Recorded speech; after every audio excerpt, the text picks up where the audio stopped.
Actually, they are withdrawn from the maintenance, sir. Now it is part of CPW schemes of ZP, sir. But because of the constraints of the funds, sir, almost for the 3 years we are not able to release funds, sir. అంటే salaries కూడా లేదు, sir. And maintenance of the scheme కూడా ఉండట్లేదు, sir. Sir, I have a small submission here, sir. ఇదే point మీద sir, ఇప్పుడు మనకి individual village schemes ఉన్నాయి, మల్టీ విలేజ్ స్కీమ్స్ ఉన్నాయి సార్. ఇప్పుడు తమరు కొత్త కాన్సెప్ట్లో ఇంకా పెరిగిపోతున్నాయి సార్ ఇవి multi village schemes, CPW schemes. ఇప్పుడు ఒక్క అనంతపూర్లోనే మనం గవర్నమెంట్లోకి వచ్చేటప్పటికి more than 100 crores maintenance bill ఉంటే చాలా కష్టపడి దాన్ని 60 crores తెచ్చాం సార్. ఎంటైర్ ఎంప్లాయీస్ అంతా కూడా ధర్నాలు, స్ట్రైకుల్లోకి వెళ్ళిపోయి ఆల్మోస్ట్ ఆపేసినటువంటి పరిస్థితిలో నడుపుతూ ఉన్నాం.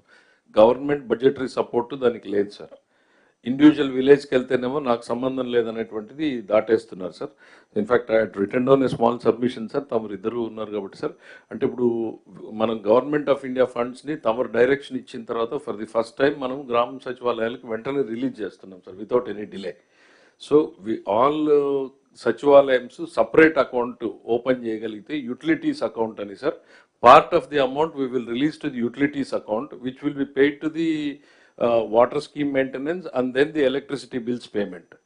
Then from that account it can be paid only to the utilities, sir. It's a burden on every collector, sir. In fact, Nandyala collector has about 27 crores outstanding. Anantapur collector has a 60 crores outstanding. Every collector is burdened and we are not able to support. It's going to be పెరుగుతుంది sir. ఇక్కడ నుంచి ఇప్పటికే నాకు తెలిసి మన అవుట్స్టాండింగ్స్ 500-600 crores ఉందేమో sir, అది ఎక్కువ ఉందేమో. And every year as the schemes go up we have to go sir. ఏదో ఒక పాలసీ ఎవాల్వ్ చేయాలి సార్. ఫర్ టైమ్ బీయింగ్ తమరు ఒకసారి డెసిషన్ ఇస్తే sir, separate all gram panchayats, collectors can give a direction to the DPOs to open a utilities account wherein water and electricity, so that streamline అవుతుంది sir. Government మీద pressure తగ్గుతుంది, efficiency పెరుగుతుంది sir. No can you ఒక పని చేద్దాం, deputy CM గారు ఒక meeting పిలుస్తారు, ఫైనాన్స్ అండ్ ఆల్సో ఇంకా ఒకరిద్దరు కూర్చొని మీరు ఎస్ సార్, డ్రింకింగ్ వాటరు లేదంటే పంచాయత్ రాజ్లో ఉండేటువంటి power charges, drinking water, it is the responsibility of the Panchayat. ఇప్పుడు వాళ్ళకి వచ్చేటువంటి ఫైనాన్స్ కమిషన్, ఇంటర్నల్ రిసోర్సెస్, మిగిలిన డబ్బులన్నీ కూడా వాళ్ళు ప్రాపర్గా ఖర్చు పెట్టకపోతే ఈ ప్రాబ్లమ్స్ వస్తూ ఉంటాయి. How to do it, deputy CM గారు ఫైనాన్స్ ఇద్దరు ఒకసారి కూర్చొని come back with proper proposals, will take action. Manohar గారు చెప్పండి sir. I'm just recollecting sir, మనం సెకండ్ క్యాబినెట్ మీటింగ్లోనే నేను ఈ అంశం రేజ్ చేశాను సార్. ఆ రోజున దాదాపు 6 లక్షల పెన్షన్లు చివరి ప్రెస్ కాన్ఫరెన్స్లో వీళ్ళు సడన్గా పెంచేసి రాష్ట్ర వ్యాప్తంగా చాలామంది ఎలిజిబిలిటీ ఇచ్చారని చెప్పాను సార్ నేను. దాదాపు మనకి ఇప్పుడు సర్పాల్ చేసిన ప్రిలిమినరీ సర్వేలో అట్లా అనిపిస్తుంది. I request you to give directions to all the collectors. మన నెక్స్ట్ మీటింగ్ లోపు ఆ వెరిఫికేషన్ జరగాలి sir. Next 3 months total verification మీరు చేసిన తర్వాత, మీ వెరిఫికేషన్ అయిన తర్వాత నేను ఒక 5%, 10% వెరిఫై చేస్తాను. అప్పుడు కూడా తప్పులు ఉంటే మీరు కూడా you will be held responsible. Go with objective way and get it done.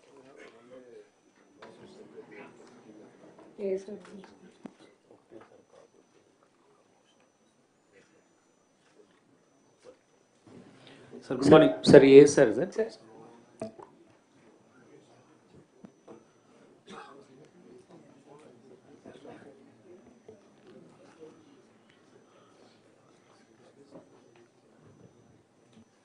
Good morning sir, Palnadu జిల్లా సార్. సార్ మాకు ఇది నాగార్జున సాగర్ డ్యామ్ కడుతున్నప్పుడు సార్ విజయపురి సౌత్ అని, పైలన్ కాలనీ, హిల్ కాలనీ అని 3 కాలనీస్ వర్కర్స్కి ఎంప్లాయీస్ కోసం ఫామ్ చేశారు sir. Later on dam complete అయిపోయినాక ఎంప్లాయీస్ అక్కడ ఉండేవారు సార్. ఫర్దర్గా లోకల్గా చుట్టుపక్కల విలేజెస్ కొంతమంది వచ్చి అక్కడ సెటిల్ అయ్యి ప్రైవేట్గా బిల్డింగ్స్ కట్టుకొని ఉంటారు, అక్కడ రిసైడింగ్ సార్. ఈ బైఫర్కేషన్, స్టేట్ బైఫర్కేషన్ తర్వాత pylon colony, hill colony Telangana వెళ్ళిపోయింది సార్. మనకి విజయపురి సౌత్ కాలనీ వచ్చింది సార్. సార్ ఈ కాలనీ మెయింటెనెన్స్ అంతా కూడా డ్యామ్కి వస్తున్నటువంటి ఫండ్స్ మీదనే మెయింటైన్ చేయాల్సి ఉంటుంది సార్. నో సపరేట్గా గ్రామ పంచాయతీ ఇలాంటిది ఏం లేదు sir. For the last 2 years ఈ డ్యామ్కి వస్తున్న ఫండ్స్ అన్ని పూర్తిగా ఆగిపోవడంతో ఈ విలేజ్ మెయింటెనెన్స్ బాగా పాడైపోయి ఊరంతా చెత్త పేర్కొని ఉంది సార్. ఇప్పుడు మీకు what is the problem to create a Panchayat?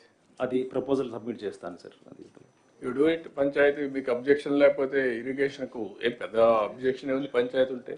Yes sir, yes. Will create a panchayat, will start. కొంత ఇప్పుడు చేసేది కంటిన్యూ చేయండి, still some time. But panchayat create చేయండి, will give fund. Tourist same చాలా సేమ్ మంది థింగ్ టూరిస్టులు వస్తున్నారు. సున్నిపెంటకు కూడా ఉంది సార్. శ్రీశైలం సున్నిపెంటకు కూడా same issue sir, same problem sir. అది కూడా సుండిపెండ గ్రామ పంచాయతీగా కన్వర్ట్ అయింది సార్, బట్ ఎలక్షన్ జరగక ఫండ్స్ రావట్లేదు సార్.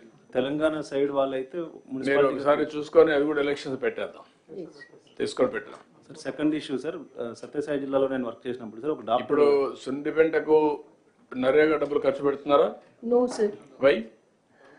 అసలు సుండిపెంట మనకి మండల్ లేదు సార్. శ్రీశైలం అన్న మండలే నంద్యాలలో లేదు సార్. ఆత్మకూరు మండల్ పరిషత్కి ట్యాగ్ చేసాం సుండిపెంట సార్. ఒక స్పెషల్ ఆఫీసర్ని పెట్టాము. ఆ పంచాయత్ ఎలక్షన్స్ అవ్వక 15 ఫైనాన్స్ ఫండ్స్ ఏమీ రావట్లేదు. Finance commission related to elections. సుండిపెంటలో అంటే ఎన్ఆర్ఈజీఎస్ టేకప్ చేయడానికి కూడా no land sir. It just like a township sir. No government land sir. Total forest and endowment lands. Okay, then town based గా Srisailam temple కింద చేద్దాం. దాన్ని పంచాయతీ చేసినా కూడా ఇప్పుడు అక్కడ కూడా డ్రింకింగ్ వాటర్ డిఫికల్టీ ఉంది సార్. జెడ్పీ సపోర్ట్ అడిగాం sir. Otherwise what I'm saying, సుండిపెంటని మీరు ఒక పని చేయండి, హోలిస్టిక్ గా శ్రీశైలం టెంపుల్ ద్వారానే డెవలప్మెంట్ కూడా టేకప్ చేద్దాం, ఇంటిగ్రేట్ చేద్దాం. మళ్ళా పంచాయతీ వచ్చినా కూడా ప్రాబ్లం వస్తుంది. తిరుమల వారిగా అది ఒక టౌన్షిప్ కింద పెట్టేద్దాం. That is better. ఫ్యూచరిస్టిక్ గా సార్ నేను రామ్